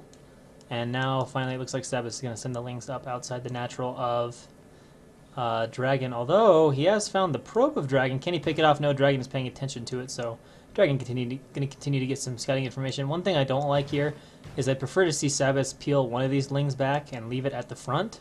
As right now he has no vision if Dragon pokes out with anything, and that obviously costs lost mining time and can even get some drone kills if a couple zealots sneak out blindsided. Yeah. Yeah, you're right. So, we do have standard builds from both players. We got the Stargate coming up. Excuse me. We got the Stargate coming up from Dragon, and the lair is just about done here for Sabas. He's getting his ling speed, pretty typical stuff. And there's the Spire for Sabas. Yeah, the Stargate's a little bit faster than normal. Usually you don't have the Stargate essentially done by the time the Spire's just starting. So he might be able to get away with killing 2 Overlords? If I was him, I'd get greedy and not kill the Overlord that's in the base. Fly directly to my opponent's natural or main and try to get the Overlord kill there. Oh yeah, and he can do that too because he's had the scouting information, so it's totally fine for him to go do that. Yeah. Normally with your first Corsair, you can either get the really easy kill on the Overlord that's far away from the Zerg's main, or you can go for scouting information. And you can do some harass to Overlords, but you don't necessarily get the kill a lot of the time, especially on a large map like this. But in this case, I think he's going to be able to get additional scouting information and get an Overlord kill? Maybe. That's Fire getting pretty high up there. Maybe he won't be able to quite get the Overlord kill. It'll be close. But you can always get the Overlord back home with the second Corsair popping out. I think he'll get 1 kill though, I think. If he starts attacking, but I think he's just going to scout, it looks like. Alright. So we got a pair of Scourge in the making. I think he'll just barely get it. We'll have to see. Yeah, he's going to get this Overlord kill. Okay. And he's killing off the Overlord in the main. Which looks like Sabas has prepared for. Yeah, does not find himself supply blocked. And nope, he is not going to lose the Sayer escaping. That was a nice little move, though, building some Scourge over at the third, and it almost worked out. The Scourge hatched, and they were able to get the Corsair, but Corsair. And now Dragon moving out. Looks like his timing is perfect. He's going to be down there, kicking in with his upgrades right around the 710, 715 mark. You can see the 2 creeps are going down from Sabas. It's worth noting this bottom base here at 6 o'clock doesn't have the most typical of SimCity. It's kind of like Python, where it's a little more open. You got a SimCity with Sunkens in the mineral line for defense. Of course, the natural has a nice circle-looking SimCity, assuming that's actually tight, the way it should be. A few Hydras being popped now to defend this, and Hydra range being researched. But with 2 Sunkens and a few Hydra, he's going to be safe. And I think his other base will be safe as well. It's only 6 Zealots. And with Hydra and some Lings popping out to defend, yeah, he'd easily be able to clean this up. I don't think Dragon wants to commit here. If he sees some stray units, he can pick those off. He could probably even fight that if he wants to, but it looks like he's just going to back away. No, he's just going to go ahead and pick the fight here. And force Sabas to run away. And now the question is, does Sabas go full Hydra production? And no, it looks like he wants to get a few more drones. And Dragon is adding a third cannon, thinking there's definitely a possibility for some. In fact, he's adding 4 cannons, so this is pretty nice for Sabas. As Sabas just went ahead and said, okay, I scared your little +1 attack away. Now I'm just going to make a whole boatload more drones. So Sabas is going to have a really nice economy here. Yeah, this is higher. Actually, this is really odd. It's a higher drone concentration than you're used to on Zerg bases. Usually Zergs have just hardly more than 1 per patch, and Sabas clearly has more than that. But even more odd, he took a 3rd base and has it completely populated, but didn't get the gas, and whoa. I'm guessing that was a mixed click. I just happened to have the hatchery selected at his 3rd, and he started researching burrow, and then canceled. Yeah. I'm guessing that was a misclick. Got me excited for a second there, Sabas. Sabas getting his Overlord speed so that he doesn't send a bunch of Hydras up for a big attack and be like, psych, DT. So the concluding thought is, I wonder what he's going to do, because this is a lot more minerals than a Zerg player goes for normally, and a lot more minerals relative to the gas. So I'm expecting static defense, yes. He has money for a lot more static defense, but I'm expecting him to throw down 1 or 2 more hatcheries and just start pumping out huge numbers of Lings and Hydras a little bit later on here. Yeah, it's been interesting to see him staying on 5 hatches. 6 hatches is a little more common to play these days. But a lot of Hydras are now out for Sabas. He's almost got his Lurker done, so he might get a bunch of Lurkers and then go for some sort of a contain, which would be pretty easy to get off. Oh, it's kind of a single bridge too, but oh, there's 2 ways you can get out. Okay. That makes containing a little more awkward. Corsairs flew into the natural, but I don't think he was expecting that many Hydralisks to be there. He lost 1 immediately, and now he certainly can't get any Overlord kills, especially with speed done. So he's just going to go for a scout here, looking around and trying to discern what Zerg's next move is here. Zerg has surprisingly been rather passive here. It's not too often you see Zerg so concentrated in just 1/4 of the map. Usually they're a lot more spread out, moving around with units and whatnot. But both players, you can see it just looking at the mini-map. There's nothing in the middle of the map. Huge blackness for now, but Sabas is intending to change that. And he's got some Lurkers morphing back at his natural. And of course, this is probably in part due to his scouting link, seeing the 3rd base being killed off by a Zealot. Yeah, I think Dragon's going to have a hard time. Oh, wait, is Storm done? Yeah, I believe it is. Okay. He's researching yeah, it Storm earlier. has to be done now. So, I mean, this is a hard fight without Storm. There's a lot of Templar, though. Yeah. But the Lurkers might be an issue, and there's an Obs out. No Goons yet. Oh, never mind, Goons are out. Okay, I think Dragon's going to be fine. In fact, Dragon kind of has a scary army. Oops. I think Dragon just threw away his Corsairs. A little bit unfortunate there, but they kind of lose their effectiveness at the stage of the game anyway. 1 storm going down, 2 storms going down. Okay. Dragoons probably ought to make their way on over, but he's got some Dragoons in this. I think he's going to get through this pretty easily. 1 group of Hydras from Sabas, whether intentional or not, is on the other side of this high ground pod. Alright, so here we go. We got some Dragoons coming into high bound. Zealots running in, which is fine. Really nice storm there going off. There's 2 observers, which are very vulnerable, but Sabas makes no effort to pick them up. But the army from Dragon's just way too big. Just going to punch through this. There we go. Nicely pulling his Zealots back. I'm surprised he doesn't continue to move forward. But for whatever reason, not opting to do that. We see more Evo Chambers and a Queen's Nest going down for Sabas, who has no carapace right now at all. That's a little concerning. Zealot's going to be highly effective. They're already a +1, and they're going to be a +2 fairly soon. Oh, that's the big reinforcement fighter. Let's see if the storms continue to be pretty good. Observers getting targeted down. Those were really 2 really dud storms.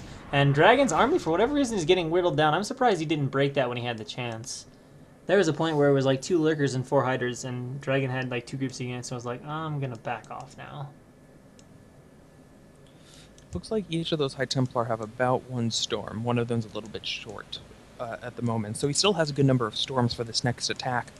But yeah, man, that group of Hydralisks, that one control group that just wasn't part of the fight, would have made a huge difference in the first skirmish here. And I think when it was present for the second skirmish, you saw that it was certainly able to do something. And now, coming up again, Archon taking a lot of that lurker fire is going to help out a lot. Yeah, and this time Dragon redeems himself. Those were great storms.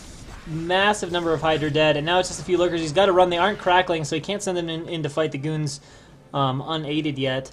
And now, especially if Dragon's making a round of Zealots out of these gateways, which he is, this is going to be could be a little bit of a scary follow-up here from Dragon, who is at a pretty comfortable supply advantage right now over the Zerg. We can see Sabas is trying to establish a 4th and a 5th base, but Dragon has a really scary army right now. He can easily deny either of those bases if he so chooses.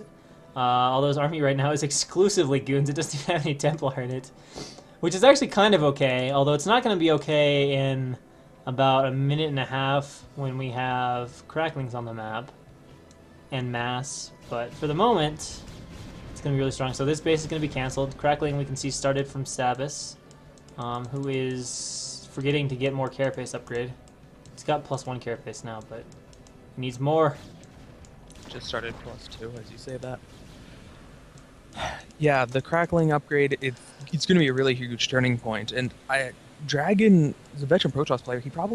It's just a consequence of how those first skirmishes came out, that he probably didn't mean to have this many goons.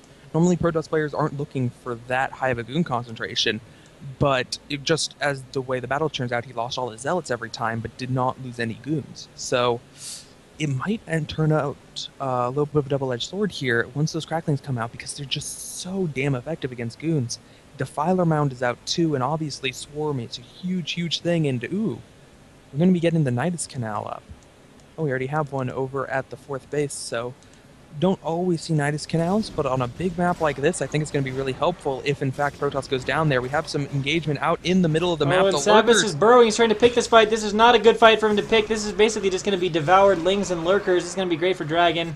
Throws down some nice storms there, getting rid of all the lings. Going to dispatch the last of the goons.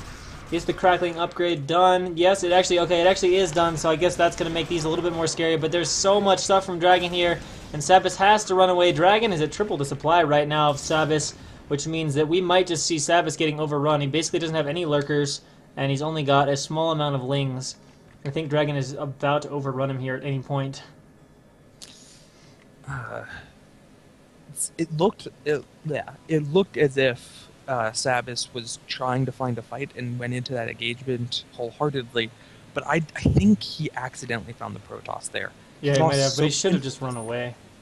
He lost so many of his lurkers early. I think he lost 5 to 6 lurkers before they even burrowed, just because they were running into the Protoss. And here come the Lings and the Defiler. Defiler needs to get off the Swarm. He can't, though. Down goes the Nidus Canal, so the 4th is dead. Must not have and GG is spoken from Sabas, and Dragon ties it up for his team at 2-2. Yeah, jeez. Man, I think you just saw by Dragon's a good player. He had a really, really strong army. Executed fights rather well. There was like one questionable fight in there on a high ground pod that didn't quite turn out. And really, that was just a matter of kind of whiffing a couple storms, but he pulled back smartly. I mean, you realize that you did a very good job of assessing the situation. He knew when he could attack, he knew when he had to defend, and from a larger strategic perspective, he played that game near flawlessly. Games hosted.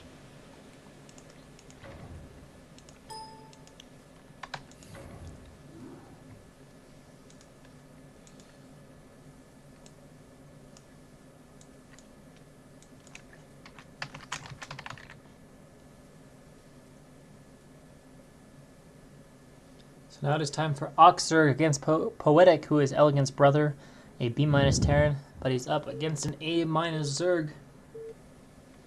He's B-? Yes. That is my understanding of the situation anyway. Alright. Well, in the top right, we have Orange Zerg as Oxer. And in the bottom right position, we have the Purple Terran as Poetic.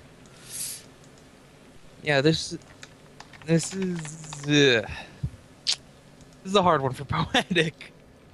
Yes, yes it is. Oxerg has been quite strong. Obviously has been doing well in TLS. Yeah, and making reference to that there as you knocked out Mad. Man, this is all right. So the map is Tau. The map is Tau Cross. You know what? I like this map for Poetic here, just because this is a map where you can get really, really safe with your walls. You can make completely sealed walls on this map. Oh, it doesn't look like he's going to do it though. I don't know. I would be a fan of just completely sealing yourself into the main here, just because of how prevalent Ox Circlings are. Wait, is that 8 Rex? I think it is an 8 Rex. Yeah. Yeah, so we got a little 8 Rex action. The Overlord from Oxerg, though, is not going to be in a vulnerable location to get picked off. Yeah. Oh, yeah, good point, guys. Good point. Thanks for reminding me of that. Still getting used to the new setup, but yeah. The player of this game is awesome. You can just imagine it's like a radio brood war. Alright. So, I guess if you are going to go A-Rex, you got to get something good. You got to do some kind of damage here. Definitely bunker rush, but yeah, because there did go 12 hatch, so the bunker rush is certainly going to be in play. Alright. Let's see how this plays out. Against a 12 hatch, normally the best course of action is to just, when you see the bunker rush coming, except you can't defend it, and cancel the hatchery. Because it's not worth trying to save a lot of the time. I wonder if Oxerg would do that, though. Oxerg isn't the kind of player who's willing to sacrifice something like that and play for a longer game. He's the kind of player who, in all honesty, would get rather greedy and try to just keep it alive. So I'm interested. The first 2 Marines are on the way.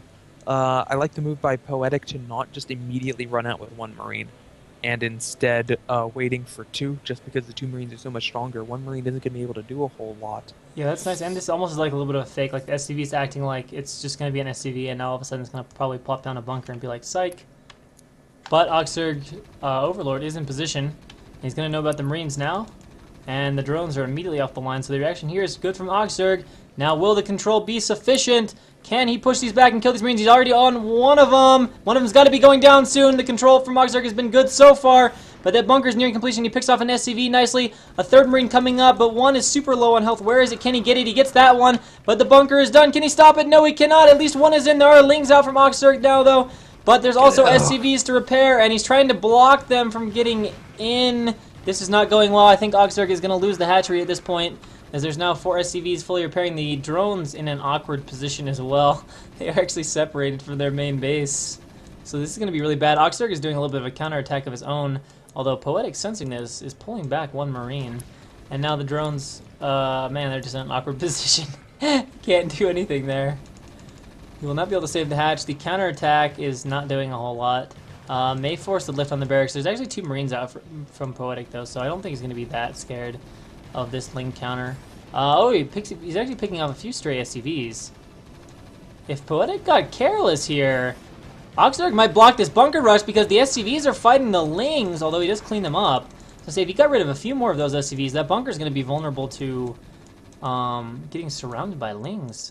And now Poetic is lifted off his barracks, but he does have a bunker back in the natural mineral line. Oh man, if Oxerg goes, well, he could just target it down this point. I was going to say, Oxerg almost could do this, and here we go. It's the big moment, the drones, everything, but he is going to stay focused on the hatchery, so the hatchery goes down. This is cleaned up. He's going to have to rely on that bunker, though, to stay safe. And we can see gas from Poetic, so we might see a factory coming up, and yeah, that is exactly what we're going to see. Oxerg pulled those drones early, and you mentioned that Poetic sent SCV at normal scouting times to make it seem like everything was the same, but he sent an SCV scout to both locations.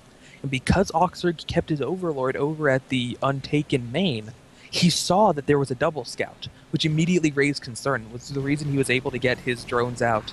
Turns out that he wasn't able to stop the bunker rush, but it gave him oh no! Oh no! He can kill the gas! He can kill the gas! Oh, that's not good for Poetic. That is not good. I mean, he can build. He can build some slow. Sure. Yeah, he's gonna have to lift that off. There we go. He, Can he get the factory? Oh, he can't get the factory oh, too. No. Oh, building placement. He has to repair like mad if he wants to get the Vulture out, and he can't make anything else. I mean, he's got enough gas that he can put down starports. He could actually even make a few wraiths, but he can't do much else. Oh man, this factory just barely gets out with one Vulture, but it's a slow Volt against Speed Ling, so it can't do anything. What is Oxer going to respond with? He's going to respond with one hatch lair and a Hydroden, so we might see some lurkers here. He's trying to pick off and surround this Vulture. The factory's re-landing, but that is not the place to re-land, man! Oh god. Oh god, no! The factory! He's got to lift it again and repair. He can't make anything. Oxerg is suddenly right back in this game. This is why you got to think about things like building placement so critically. Poetic did not expect this from Oxerg, but Oxerg is a savvy player and is causing major problems for Poetic.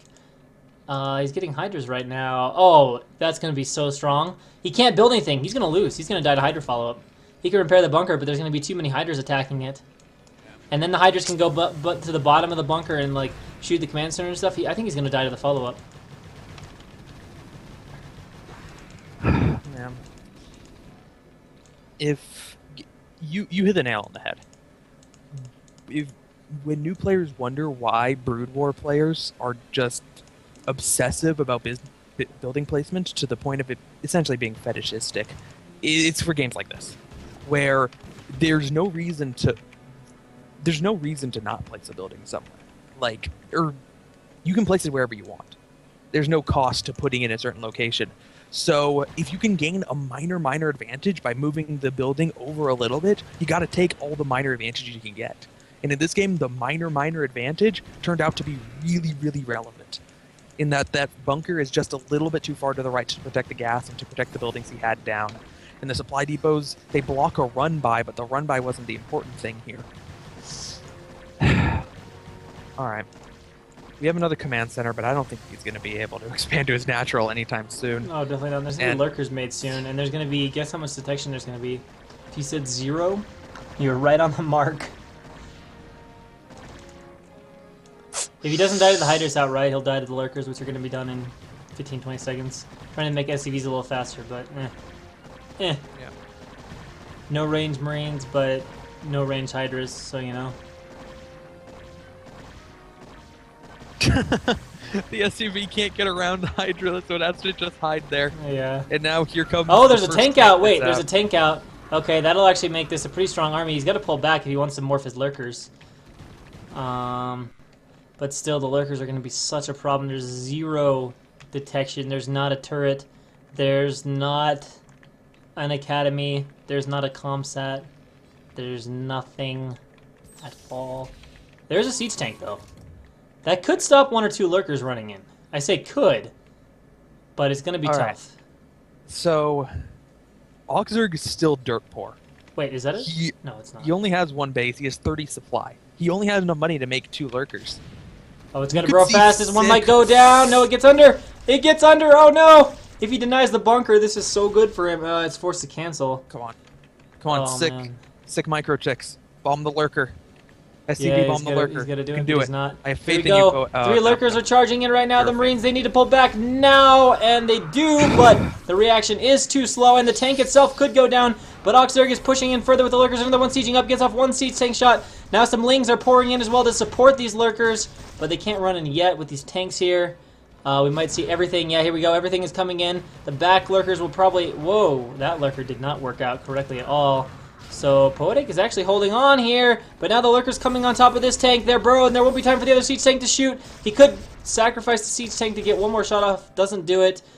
And now he's getting pushed back further and further. The academy is up. He can drop the comsat. It might just be in time, and if he holds, he'll be okay economically. He'll still have issues, but nope, he just GG's. I thought maybe the comsat was gonna finish. Oh, actually, Oxerg had gotten ahead in resources. That's surprising. I don't know how that happened. Maybe 8 racks and not having the greatest economy, but still, that's surprising. I really wanted to see Poetic attack his own SCVs to splash the lurkers. Just kill the lurkers, yeah. Super ninja tactics. Super ninja tactics. Alright. So, That brings our score 3-2. And they had to As we face move Busy. in sixth set. Yeah, Busy versus Taro. Alright, game's hosted.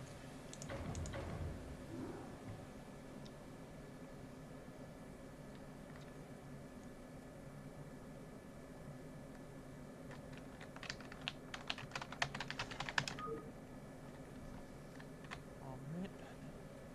Moving in to what could potentially be the last game of the day if Busy is able to take it. Or, not get last game of the day, excuse me. The last game of the match.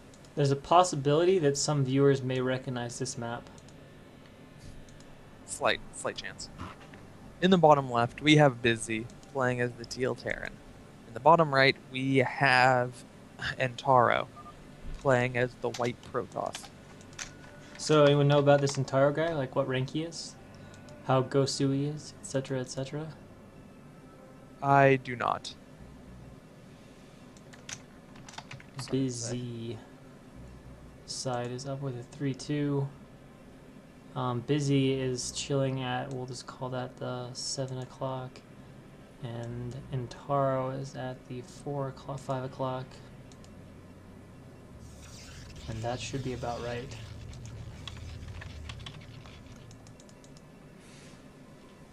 So, I guess we're continuing the trend today of not having any repeat matchups. Yeah? Like if next matchup is a ZVZ. What No. is no No, that's not right. We had one repeat. We had 2 PvPs, my bad. what is next matchup? If it was If- the ace match, it would be Darko against Cleo, so we would have PVT. Alright. Alright, so Intaro, the big unknown, can he come up with a huge win here? He needs a huge win to even bring it to ace, although ace would still be tough because Darko has to face Glio, and Glio seems pretty strong as he rolled over Vadi with little difficulty. Gonna be real tough, I think, for AoV to win this one.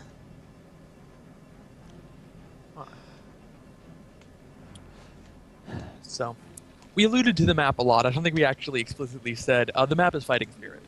So, as standard a map as standard gets. You can do all your basic strats on it. It's got the nice natural. It's got an easy third. It's got some doodads in the middle, but relatively speaking, it's pretty much just open in the middle. It's everything you want out of a really safe map. And there's a reason. I mean, it's super standard, and everybody makes jokes about how standard it is, but there's a reason it's super standard. It's because it's a really solid map. So, interestingly, you're going to have both players just not scout. And this is a matchup where scouting is less important compared to some other matchups, but this is still rather late. Busy's popping out an SCV. Yeah, scouting's really late from Protoss. Both players, I guess, just completely... Man, both players not only didn't scout at all, but also went for rather greedy builds. I mean... We're just seeing a single Marine out so far, and skipping Zealots completely on Protoss side. If either player had cheese, the cheese would have been really successful, and they wouldn't have known about it. Interesting. And, ooh. Wow, we have the SEB get close, but then change directions. So it looks like Busy just outthought himself there. No, the Gonna end up... Skipping Zealot is greedy in PvT? No, it's not. What? What? I think it is a little bit if you're not scouting at all. Like, if you get Bunker Rush, you just lose. Yeah, but that's really uncommon. Like, I mean, I guess in that sense, but Bunker Rush is so rare. Like, I don't think of that as particularly greedy. And that's why I did it. I'm totally fine with not building the Zealot early, but I think if you're not going to build the Zealot early, you should scout. But honestly, even if you scout and it's Bunker Rush, it's too late to do anything unless you, like, scout through the middle or something. Alright, fair enough. Because even if you scout them on the first position, it's too late to go back and say, oh, I want to build a Zealot, unless it's like a pylon scout right away. So it's kind of like, you pretty much have to have it in your mind that you want to build a Zealot or you don't. Like, yeah, if you want, like, I guess it's greedy in the sense of, you know, I'm willing to accept the risk that I might get bunker rush and it'll be hard to defend, but it's pretty standard, I would say, to like most of the time. Whoa, that was really scary for Intaro. FD's coming out. He's only got one Dragoon right now. He's got one kind of back here. This is a bit concerning. I think he might have gone 2 Goon Nexus. Oh no, never mind. He went 21 Nexus, or he did something like 21 Nexus, but his Dragoon timing is a little bit late, as Busy's FD is already almost there. One Dragoon has been really softened up as it got walked on by tanks and Marines. Walked right on top of it. He's going to have the 4 Goons out, so he should be okay if the micro is good. We'll see how it is, though. Busy pressing in now, laying one mine. Maybe he's not going to push the issue. He does have a few mines up. Probes are pulled right off the line, and Intaros is going to try to bust this, but this is going to result in the loss of a lot of probes, and a mine appears to go off on the Dragoon, so a lot of them are soft, but it looks like the Dragoons are getting the job done. Maybe not, though. Mine goes off again, trying to drag into the tank, doesn't get it, and this SD is suddenly doing a lot of damage. He's going to have to evacuate the natural. He can still get rid of this. He has to be careful of that one mine, though, and he can't necessarily pull it either, because the tank there, if he tries to move back, there we go. Now the tank's far away enough, he can get rid of that mine. So he is going to hold on to his natural nexus, but remember, that was a lot of lost probes early in the game. And we can see he does not have 1 probe per patch right now, so Intaro is going to be in a really unpleasant position.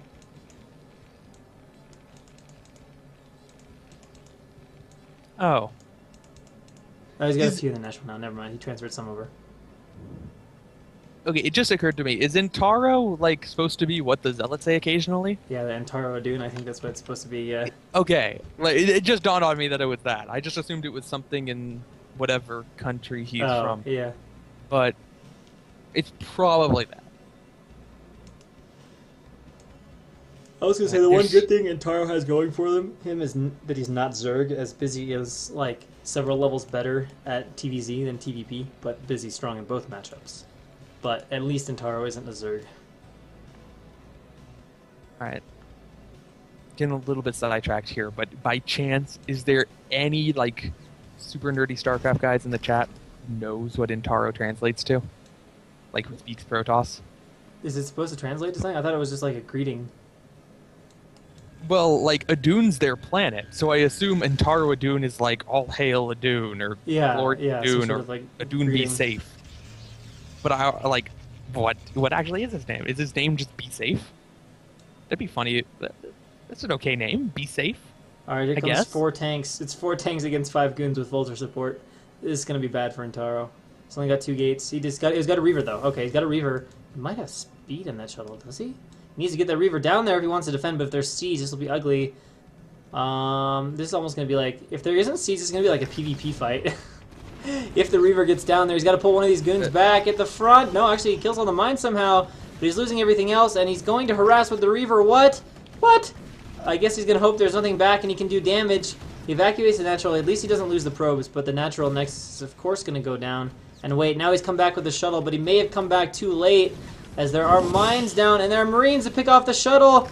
He's going to drop. Can he drag any of the mines? He gets rid of a few, but the Reaver takes a hit, and oh, Busy targets it down. I think this is going to end soon for Intaro. It's 2 goons against 4 tanks from Busy. There could be Vulture reinforcements. I don't know where they are, though, and why they're not coming, but the natural nexus is rapidly losing health. There's a probe chilling in Busy's base. Oh, at least he picks off 1 tank. He's trying for a second. He gets it. So Intaro's showing okay control here, but... Alright.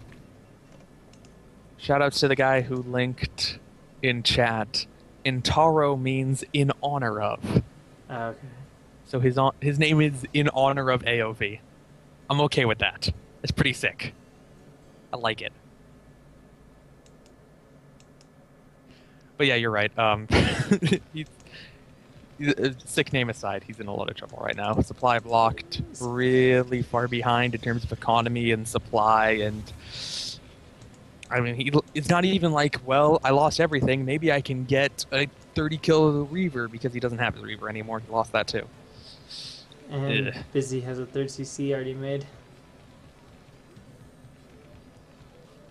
This is one of these awkward situations where Protoss is so far behind, Busy can kind of do a timing attack with an expand at the same time and still have it be a effective attack. Yeah. I'm actually looking around. Busy doesn't have... Like, I'm trying to find Busy's army. Like, there's 4 tanks. It's probably all he has. Hey, he really doesn't have that big of an army. I guess his supply advantage is just all in the SCVs, which he clearly has quite a healthy number of. Going up to 6 facts now. All right, now he's made another Reaver, and he's got a few Zealots coming out. Whoa. Probe getting picked off, and Terran has his 3rd base before Protoss has even started his... In fact, technically, Terran has his 3rd base before Protoss even has his natural nexus. So that tells you something about the economic state of affairs in this game right now. A little rough. Just a tad. Alright. So, shuttle's moving out now. It is a speedy shuttle. Interesting that he bothered to finish the speed. But I get all in on the harass, I guess. It's got to do something. It's got to do something big. There is 1 missile turret there, but the Reaver can easily get down. Oh, nope, not going to mind drag into the probes. There he goes, drops the Reaver. Is he going to get... Oh my god, that was a pitiful shot. Not getting the big hit. You see the Scarab goes off and it hits the end SCV. It only kills 1. And he loses 2 Zealots. Almost lost the shuttle though, just got out in time. Almost lost the Reaver too. Took 2 tank shots.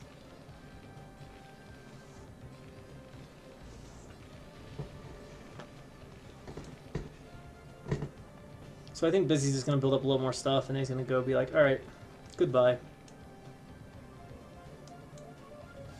2 Reavers now in the shuttle for Mintaro, which is kind of nice for defense, but...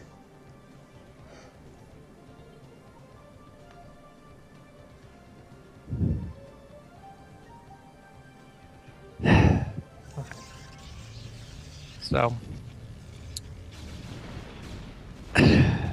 I don't want to rag on him too badly, but when the Terran has more factories than you do Dragoons, it might be a bad sign. Just a little bit. Solid 8 factories. Starport coming online for Busy now.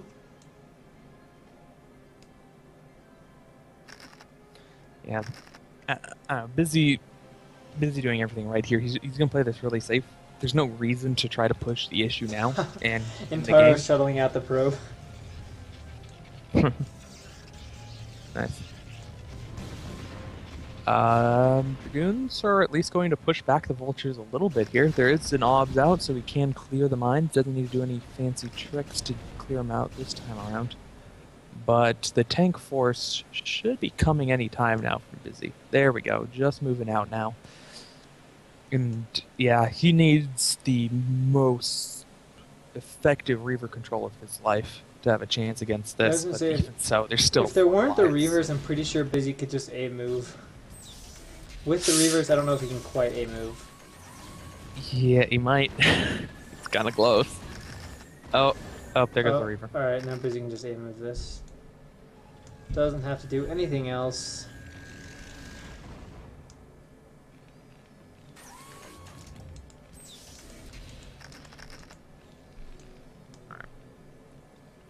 Okay. And Busy is taking his time. Yeah, it's hard for me to criticize someone for being overcautious.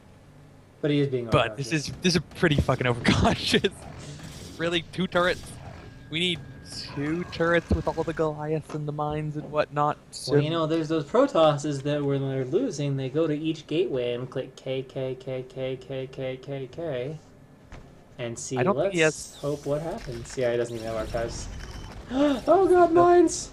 Is he trying to do a counterattack? Like what? There's no tanks up there, but it is walled off, so all he has to do is send 2 tanks up, and life is good. Oh, oops. And Busy is taking this so seriously, he's like actually like unsieging and... Just A-move! Now you're definitely at the point of A-movability. Alright, so the Vultures are kind of now A-moving these Dragoons. They actually need the tanks to get up here to kill them, if he's not going to lay mines to do this. Like, I would say this is an efficient engagement, but Busy's just got a lot of stuff. Yeah. So, does manage to kill off most of the goons here. The rest of them are I know they're kind of retreating, but they might Ooh, end up going Intaro in here. was showing Oh, nice army control. Now he's going for it. He's trying to clean up this army of Busy. He's sort of doing it.